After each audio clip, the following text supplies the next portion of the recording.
Welcome to your iconic image. If you want to take control of your image and be a power player in your space, then this is the show for you. Here we will arm you with tools and information to help you grow your brand on purpose. I'm your host, Marlana Semenza, photographer and visual strategist. Now let's dive into today's episode. Whether he's producing a tour, assembling an all-star band with Ringo Starr, or writing a best-selling book, there's one thing David Fishof is always doing: dreaming. Hailed as one of the most creative and innovative entertainment producers in the world, David has been responsible for some of the most original, successful, and exciting live shows ever brought to the stage. But of all the shows he's produced over his 40-year-plus career, there's one production that stands out from all the rest: Rock and Roll Fantasy Camp. Welcome, David. Thank you. Thanks so much for having me. I think we were talking in the beginning, bucket lists. That's all I do all day is I give people their bucket lists. Go to Rock and Roll Fantasy Camp. And it's the ultimate bucket list. You can jam with you can jam with Slash, Roger Daltrey, you name it, Nico McBrain. So I'm giving everyone their bucket list. And I'm trying to think in the last 2 seconds, what would be on my bucket list? The irony is that people think they know what's on my bucket list. So, a guy invited me he was so thankful to go to Rock and Roll Fantasy Camp, and he's been a friend for many years. He said, I want to take you to Michael Jordan Fantasy Camp. Wouldn't that be cool, David? And I'll give you your fantasy, because they know I love basketball. And I said, I'm not going to Michael Jordan Fantasy Basketball Camp. I said, why? He said, I'm not going to look like an idiot trying to beat him one-on-one or with these two other guys. And I realized that, as much as people have their bucket list, people are scared for the bucket list, because I have that at Rock and Roll Fantasy Camp. People, initially the wife buys it for the husband, and then the husband gets really nervous. She knows that his whole life he's a guitarist. She knows her whole life he wants to play with Joe Perry. He's dreaming of it. Now all of a sudden actually gets the opportunity to do it.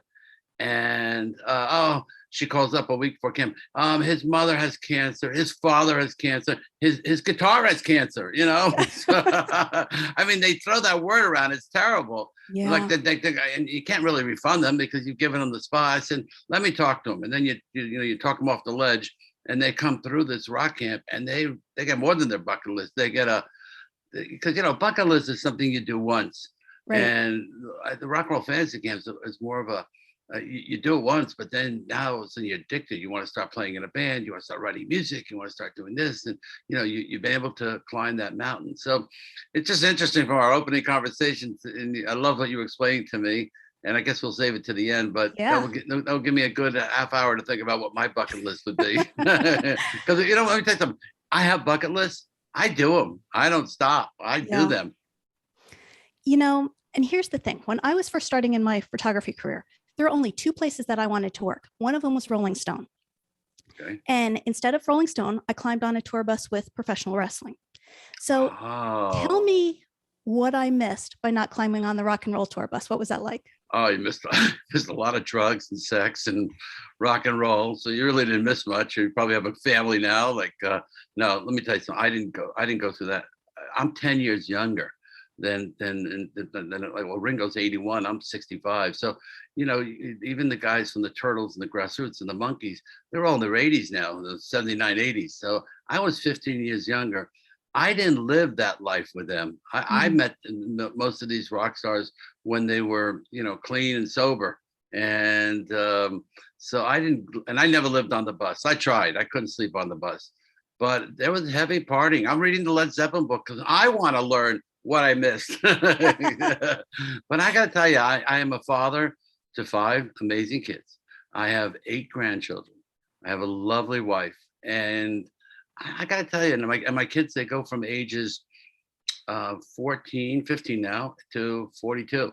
So, that was a different wife.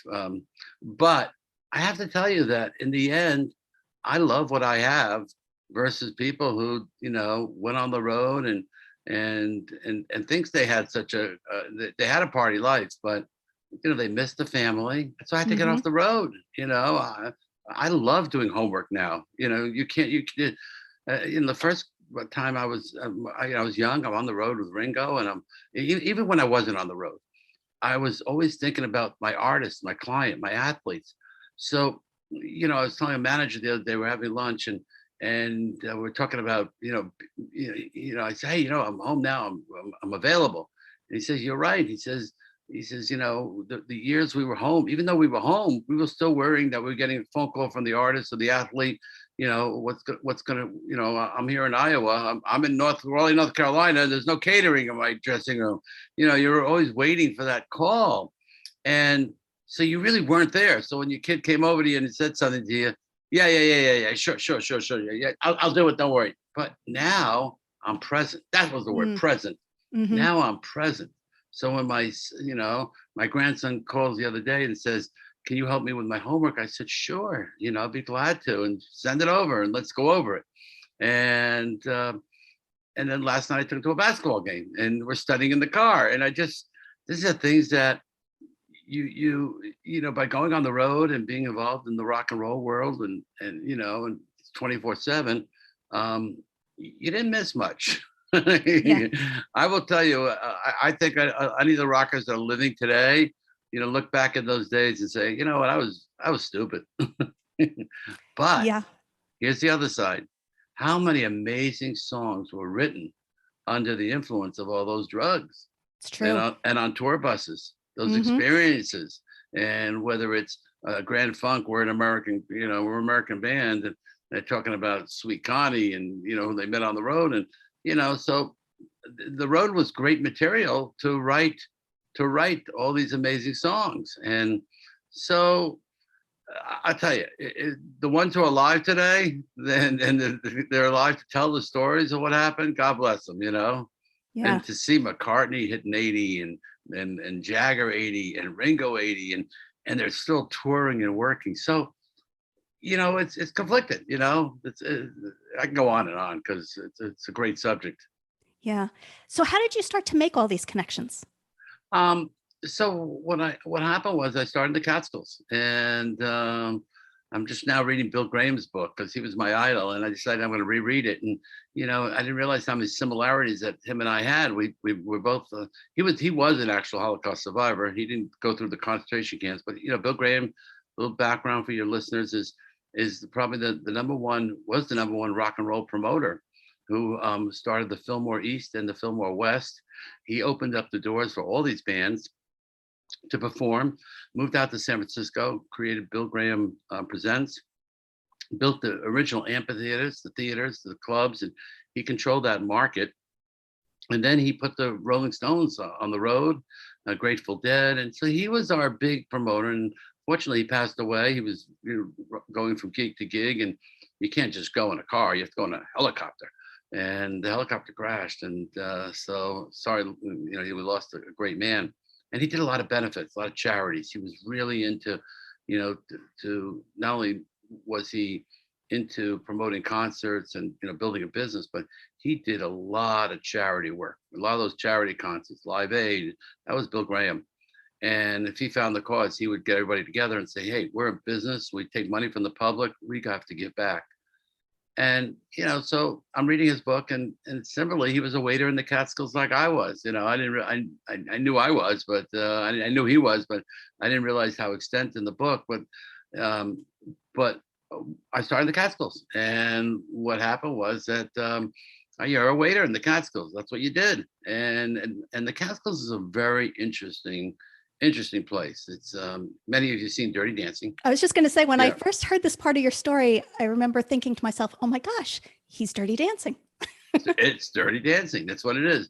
But let me give a little background. The hotels were places that were 2 hours out of New York City. And there were so many people, in that area who would go up to vacation in the summer for a week, 2 weeks, 3 weeks, a weekend. And you went to these hotels, hundreds of hotels that are there. And for, I don't know, let's say today's market, less than $100 a day, they fed you 3 meals a day. And these were big meals. And I was a waiter there. So you wanted to stuff your people. Hey, try this, eat this, try this, put a food in front of them. You would, like, they hated when they said, don't sell the food. I'd sell the food all the time. Why? Because they would check in on Sunday. The following Sunday to check out, I'd be waiting for my tip. And we worked on tips. So, I would want them to give me the big tip. Well, he was a great waiter. The average tip is $5 a week for the waiter. Let's give this guy, honey, give him $10. He took great care of us. He got us the steak when it was rare. He took care of us. So we were selling the food. Now, you're eating 3 meals a day. Now, on top of the 3 meals a day, you have a tea room. So if in case you woke up early and you were hungry and you wanted a Danish and a cup of coffee, you would go to the tea room. And then you went to breakfast. And anything on the IHOP menu was there. And then, but afterwards, you'd see people walking out of the dining room with napkins, with the bread in it and the cakes. And it was called for later food, because in case they got a little hungry before lunch, they had food for later. And then after for later food, they didn't realize the tea room was open again after breakfast. So if you were hungry, you got more fresh Danish and more cakes. And then you had lunch. And lunch was again, everything was on the menu at Junior's. It was at lunch. And then, but in case you didn't feel too hungry before dinner, the tea room was always open again. And then you would go to dinner, and these people would order dinner, and they would order dinner. They would order food like a side. I don't want a whole chicken here. I see on the menu. Just give me a side of chicken, and give me a side of roast beef, a side of lamb. I'll have a side. Just take the hamburger. I don't need the fries. And everything was a side. And let's like bringing out a side of a cow. Just put the cow on the table and don't start eating. I mean, these people, they ate. Now they had to go to see the show. They were given a comic, and they were given a singer every night at 10:30. The singer got up there to perform. The comic got up there to perform. Now you can imagine. It's one thing to sing songs, but can you imagine if you have to entertain these people as a comedian? You got to make them. First of all, they're afraid to laugh.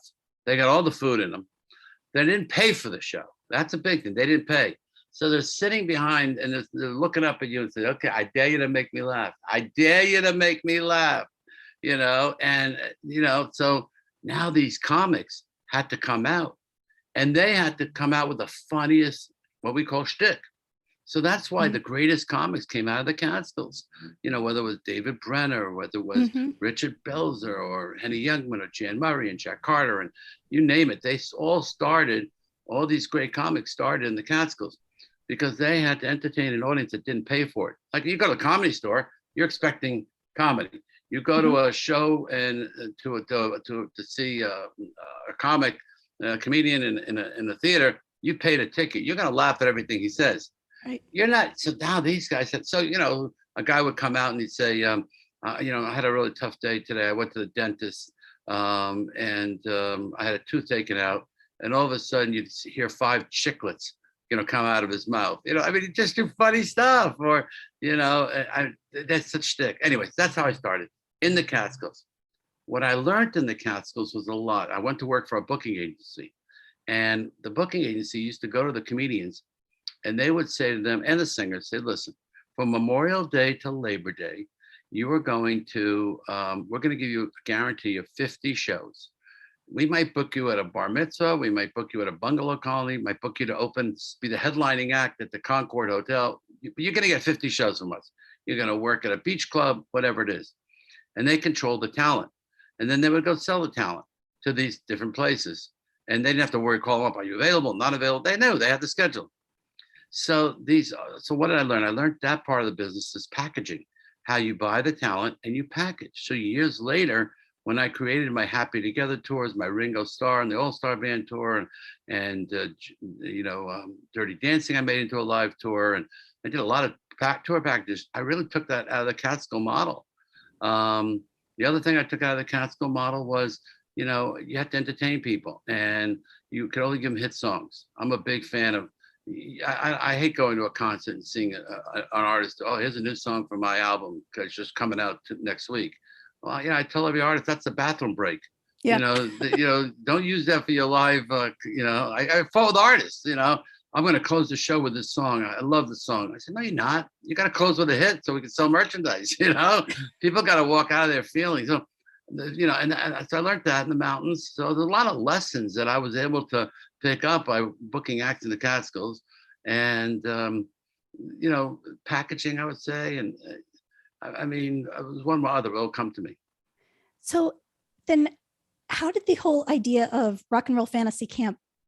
Where did that stem from? So here I was in the Catskills, and then I went on to represent baseball players, and I started I met ball players, and as you'll see in the movie, I pick up a bunch of athletes, and from there I came up with the idea to do a baseball camp with Lou Piniella, and I went to camp, and as a kid, every Jewish kid in the East Coast, was sent to camp.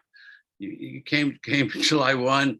Goodbye, kid. You're gone for 8 weeks. We'll see you. It's time for mom and dad to travel. You're going to camp. You don't like it? You go to camp. We need a break too. And it's so funny because I send my kids to camp, and I little foot, and they love it, by the way. They can't wait to go. But I didn't want to go. I don't want to be separated from my parents. I hated it. But my brother worked the kitchen, so I was able to run in there every 5 minutes and get something from him. And don't worry, mom's gonna be okay, dad's okay. Just go have fun. So then I got to like camp, and I was on tour with Ringo and the All-Starr band. And as you see in the movie, they played this crazy joke on me after the fourth show, and Joe Walsh and Levon Helm pull a prank on me. And you get the movie, and you'll see it, but it's funny. But I had the privilege to travel with all these incredible rock stars, and I saw how much fun they were having. It's different when they're on tour with their bands, because then they're it's competition within the band. One musician doesn't like another musician because he didn't get, he stole half my song. I didn't get credit for it. He used to date my ex-girlfriend. There's the normal stuff. So he stole from me. Whatever it is. This tour with Ringo was unbelievable, because it was something people said would never happen. But you took band leaders from the band, from the Eagles, and you put all these people on one plane, and you said, get along. And not only did they get along, it was incredible. They became artistic. They were able to go on tour and just enjoy themselves and come back to their friends and not worry that another musician was stealing. It was really an unbelievable feeling. And I said to myself, if I could give this feeling that we're having here to the average Joe and fan and musician, and experience it, it would be incredible. And I have to tell you that it is incredible. I mean, going to Rock and Roll Fantasy Camp is just, I hear it every day. I mean, it's just unbelievable. An email, a comment from somebody, it changed lives. And why am I so enthusiastic still at 65 and loving working and don't want to quit? I'm changing lives every day through the power of music. And people are just getting an experience that they can't get anywhere else in the world. People have tried to replicate it, but my goal is I try to treat them, my customers, I treat them all like the campers, like they're Ringo Stars, like they're, they're celebrities, because it's all about them. I tell my celebrity rockers, listen, it's not about you. Come to my camp, mentor these people, teach them, give them the knowledge, but let's make it about them. And because when you give, it's better than to receive. And what happened in the end here, now it's 25, now we're going to 26 years, the rock star, who knew that they would say, this thing is cool. I love this thing. If I had this thing 50 years ago where I could go sit with the Beatles and talk to them about my career, or if I could sit and talk with Mick and Keith and, the later generation and get knowledge and contacts. And so what the reason I've been able to be in business for 26 years is because the rock star, they love the camp. And if they didn't like it, it wouldn't work. But so what happens is I invite Nancy Wilson to come, and it took me a lot of years, 10 years to get her to come, because they have managers, lawyers, and the only reason they've come is they start hearing from another rocker, hey, you should do this thing. This thing's great. What's his name from Aerosmith? Steven Tyler. Steven Tyler said it to Slash, and you should try this thing. And if that's the only way it can work, the word of mouth from the artist. And it's been really amazing to see Roger Daltrey doing it 7 times, and to see Gene Simmons returning, and I have camps coming now with Joe Perry. It's his 4th camp, and I mean, Joe Perry doesn't need to do Rock and Roll Fantasy. He gets something out of it. Right. Dave Mustaine to me is probably one of the greatest guitar players in the world, and he leads his band Megadeth and sells out arenas and stadiums and goes around the world stadiums, and then he comes and he works with these people, and you come to realize that they're getting something out of it also. So how did you convince the first rock stars to come? So yeah, people think, did you have pictures? No, let me tell you what happened. And I was doing this before there was a thing called meet and greets. I was doing this before any of these rock stars. Rock stars never met people. They would not meet people. I toured, and I'm telling you, we went out the door. That minute that last song was on, we were leaving that amphitheater. We were gone. And, and if you gave anyone a backstage pass, that you knew, if you got a backstage pass from an artist, you knew they didn't really like you because they knew they wouldn't, they knew they weren't going to be there. Oh, so I'm sorry, the band, if my friend comes, tell the band left, The real people, the ones who get the passes before the show. And now they're even selling those, but those are when you really get the visit. But what happened was that, so rock stars never really met people. I remember watching an Oprah show one day, and they're doing a country. She had the country on. She had Keith Urban on. She had Hootie, and she asked Keith Urban a question. What was the first rock concert you went to? And he said, I went to see Aerosmith. He said, and now tell me, do you ever engage with your fans? He said, my fans, I love them. At 5 o'clock, they come out to my bus. I hug them, I kiss them, I show them my bus. I love my fans, He said, I would have done anything to meet Steven Tyler, So the rockers were getting on the plane to get to the next city. They didn't live on buses. And they, the last thing they wanted to do is meet people because, they had to get to the next gig and it's just different mentality. So that's when I thought that, I would give this to, that's why I figured Rock and Roll Fans Camp would just be an experience where people would get to see these people. Love it. So tell me one of your favorite stories from the camp. Oh, well, if you've seen the movie. I have. And, there were 4 stories. We could have done 1,000 stories. Every camper has a story. Mm-hmm. I'll give you, I have so many favorite stories, but I'm able to do charity work and invite people and, so I decided to call someone at the Susan Coleman Foundation. I said, I'm doing a camp with Meatloaf and, I'd be honored to send somebody, who likes music. And the lady said, just pick up the random phone. And she said, I have the perfect person for you. And we have a lady who's really been in bad shape. And, she didn't really explain that much. I said, invite her, let her be my guest. She comes to camp. She had a wig on and she is jamming with Meatloaf, and she's having the greatest time and things like that. She leaves camp and she writes a book called Rocking in the Pink. And she puts a whole few chapters in there about her experience of going to Rock and Roll Fantasy Camp and how it made her feel better. And the doctor said, your cancer's going away. And, it really, I guess what she did was she calmed down and she just had the experience of a lifetime. And she left and she went to record a song. And it made it, I don't know how she got it, but it did chart on a Billboard. And, those charts are 100 songs. So, if you get your whole family to buy in those days, you can actually get a song to chart. But I don't know how she did it. Anyways, but it went to a local radio station. So I called her up. I said, we're doing this movie and I loved your book and your story. And I said, can you, would you mind coming and do an interview? She comes and does an interview and, she goes to this professional interview. And then I just threw out a question. I said, when you left camp, did you get depressed? Because I take you to such a high at this camp and then you got to go back to your job on Monday morning. She says, no, David. She says, I didn't. I decided after doing your camp, I'm going to quit being a lawyer. And I'm never going to write another legal brief again. And I'm going to live my dream of being a fiction writer. I'm going to change my name because my last book that showed I had cancer. And this book is going to change my name to Autumn Rowe. And she said, David, today I've sold 14 bestsellers on Amazon and throughout the world. I'm the #1, fiction writer on Amazon in Spain and everything like that. She said, what I learned from your camp was I took away that to be authentic. And the one thing I learned from all these rock stars was they're authentic and that they had a decision to make when they were coming out of high school and college and, arguing with their parents. The parents say, oh, you got to go get a real job. And they would say, no, I'm going to do what I want to do. I'm going to be authentic to myself. and that's what I learned, and that's when I decided to make it. And then I learned the passion. When I saw how much passion these people had, so there's so much you can learn from rock stars.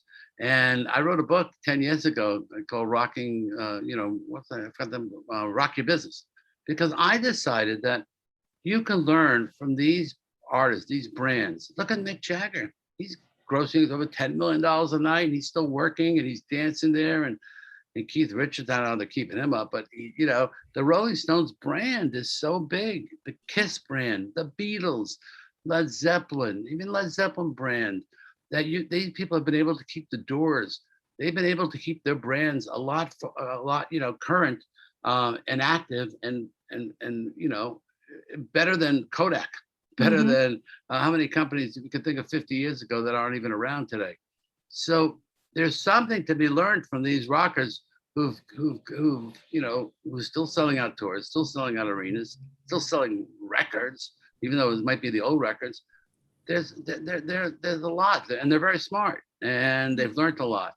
And the ones that are around today, they're businessmen. Mick Jagger went to London School of Economics. He's no dummy.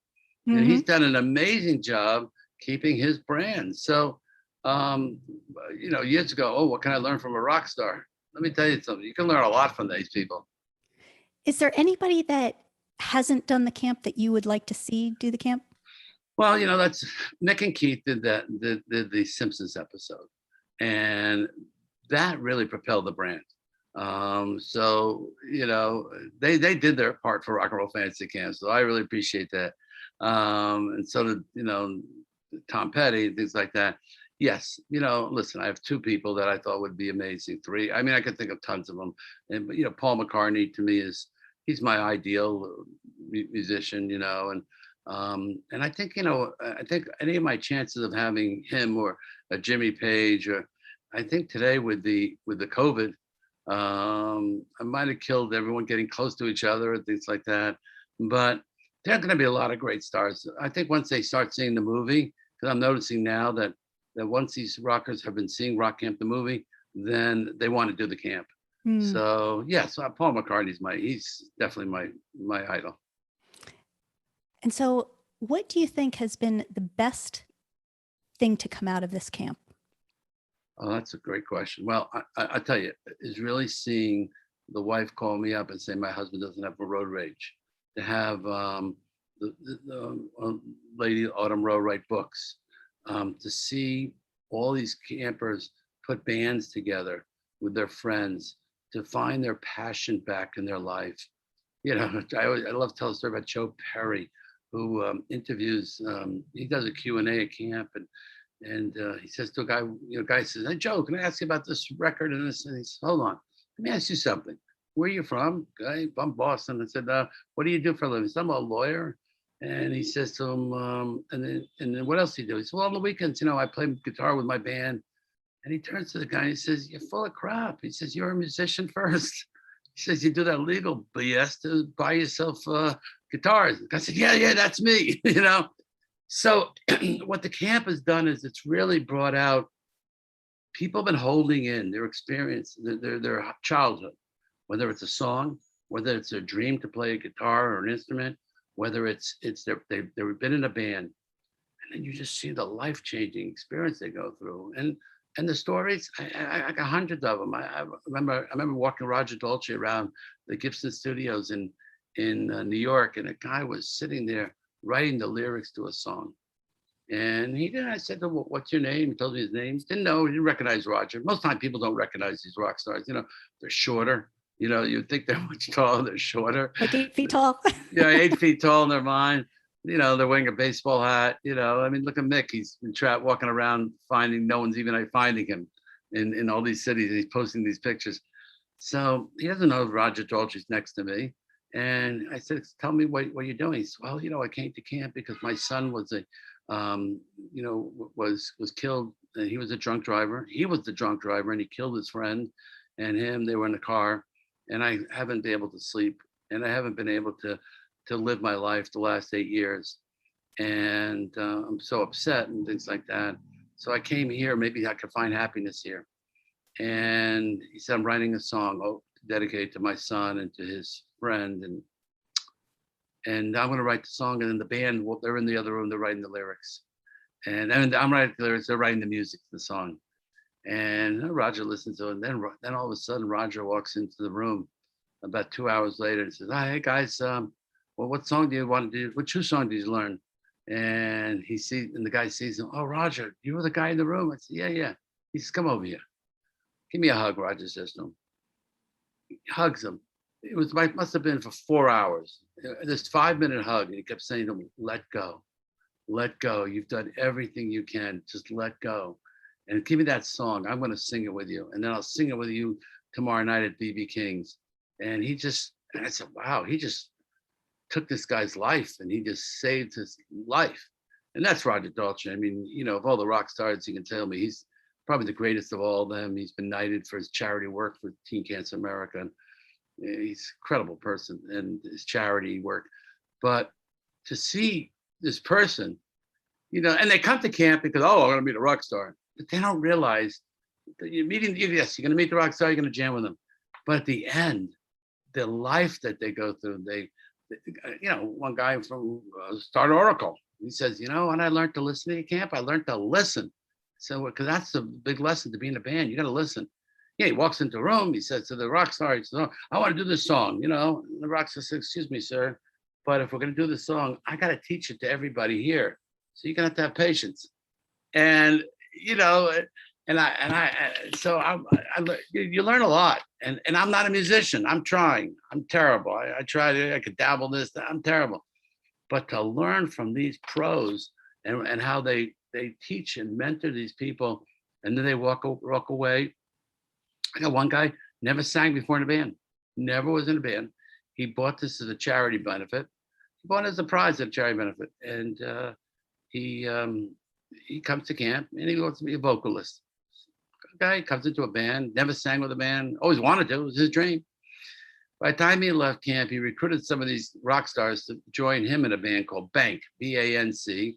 And it's a song about a band that only works charity events. And they raise millions of dollars for charity events. And they did a gig last week. And, I saw it. The guy's got a house in Calgary. He's got a house in Phoenix. The guy's got so many houses. He's so wealthy. You know what? Nothing's making him happy as making music for charity. So people find their happiness. And what greater thing? What greater? What greater job could you have than giving people this dream? I love that. That's such a gift.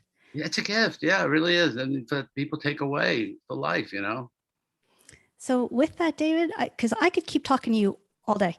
Yeah, I know. I'm talking a lot today, and I didn't even have my whole coffee. I just had a little bit, but I think you started up when you asked these questions in the beginning. So let's go. Let's hit them. Okay. So what's the best piece of advice you ever given? So luck is when preparation meets opportunity. That people think that, oh, you're lucky. He's lucky. Look at that rock star. Let me tell you something. You got to really prepare. These people that are rock stars, to cut short this answer, but these rock stars, they practice on their instrument for 5-6 hours a day. Mm-hmm. That's why you got to keep your hands moving and sharp. You got to keep your drumming skills. You got to keep your vocals. Roger Daltrey always talk about singing constantly because he's got to keep it. You don't want to lose it. Mm-hmm. So I think luck is when preparation meets opportunity is a great one. I love the problems you have today, in a week from now, they won't be problems. And that's because we all get fun little bit. So relax. It's going to be good. My favorite lesson, one of my favorites is, in 100 years from now, it will make a difference how much money you have, what kind of car you drive, how big your house is. The only thing that's going to make a difference in life is how you treat a child. Mm. And I am a big proponent of that. So share with us one thing on your bucket list. I'm trying to think.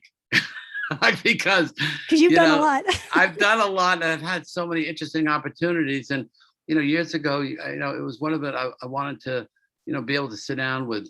There was a TV show called First Meet. Someone called me years ago and said, "I'm producing a television show. I'm going to people and asking them, who would you like to meet? Walter Cronkite. Who would you like to meet? You've met 5 presidents. You've announced the news. I mean, you've been everywhere, Walter Cronkite, Mr. Walter Cronkite. And the guy who's producing the show says he wants to meet Phil Simms, your client, the quarterback of the New York Giants. So I called up Phil. I said, he wants to meet you. And he said, okay. And it turns out he goes to the Giant games incognito. He's a fan, and he wants to know what Phil's thinking during the games, what he's doing. So that's interesting. So, my whole thing was at one time I wanted to sit down with the Prime Minister of the State of Israel because I love going to Israel, and it was Bibi Netanyahu. And then this summer I went to Israel to the film, went to the Jerusalem Film Festival, and I'm there for 24 hours. And a friend of mine calls me up and he says, hey, you want to go to the Knesset with me? No, he didn't call me. He said, give me your passport number. I said, why? I'm picking up. We're going to the Knesset. And I went to the Knesset and I got to meet the Prime Minister, and I got to meet everybody politically. I'm not a big political fan of politics, but in that small country, so that's been a bucket list of mine. Who else would I like to talk to or be able to?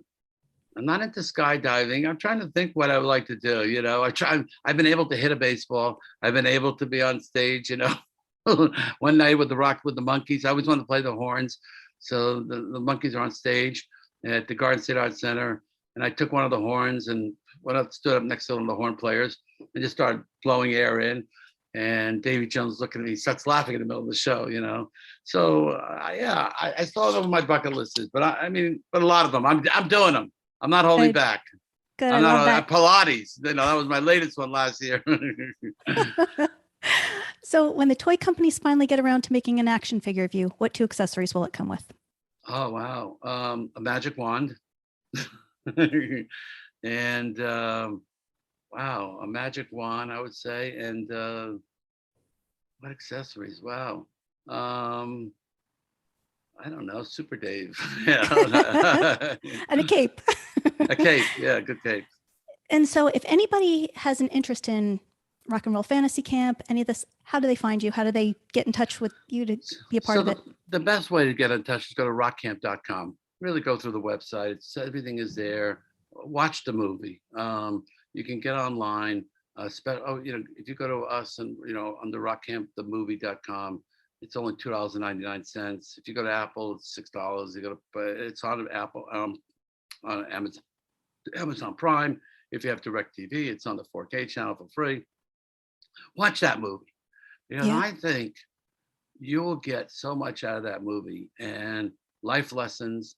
And in closing, I want to tell you what I want to get out of the movie is not a bunch of people playing with rock stars or seeing that naturally you get that. And then you get I want people who are 40 years old plus, who have a dream. I want to paint. I want to create an app. I want to do something. Not to be afraid to do it. They'll take their dreams and do it. While these people live their dreams through music, you can do it. Don't be afraid to do this and get rid of that word fear and go do it. And so that's really what I like to, want people. I'm hoping that people watch the movie and they're able to change their lives and learn something from it. And that's really been the response I've been getting. So I think we're getting there, and more people see it and saying to me, you know what, I'm not scared anymore. I can do it. Love that. Thank you so much, David, for being here. Oh, thank you. I hope I didn't talk too much, but no, not at all. Okay, great.